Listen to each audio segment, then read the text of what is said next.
पाहुन का बड़ महत्व है। आधुनिक परिवेश में पाहुन लड़की हुई है खाकर मदहिया पर जो पाहुन हम जानती गई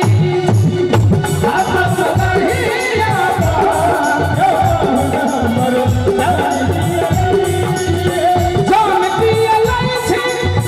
परांती गई थी खाकर मदहिया पर जो पाहुन हम जानती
सजल रही